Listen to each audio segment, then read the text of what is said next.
Hey guys, today I'm going to show you where the battery is located and how to replace it on this 2006 Dodge Durango. If this video is helpful, can you smash that thumbs up button and leave a comment down below for the YouTube algorithm? It really helps out a lot. First thing we're going to do is pop our hood. Alright, first thing will be that there might be a wedge right down here that you'll have to take out. Not sure the size of the bolt that will be in there.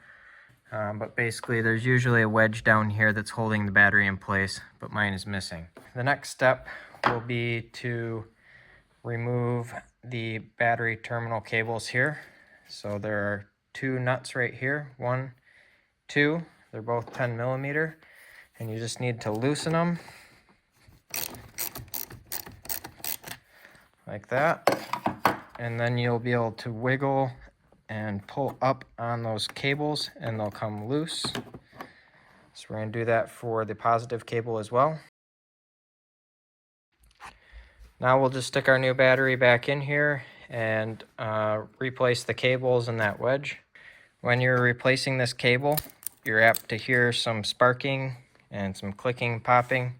It's not a big deal, that's perfectly normal. So now that we've got our cables back on, we are just going to tighten these nuts back up.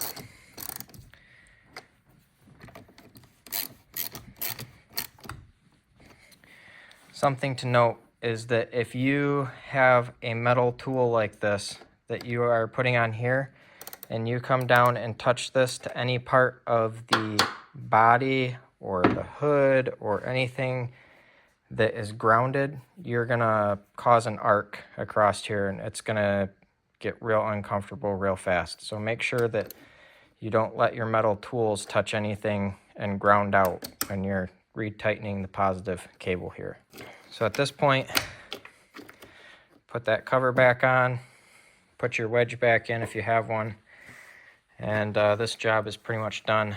I'm gonna have an Amazon affiliate link in the description below where you can get a new battery on Amazon if you want to. But other than that, if this video is helpful, smash that thumbs up button, leave a comment down below for the YouTube algorithm. Thank you for watching and have a good one.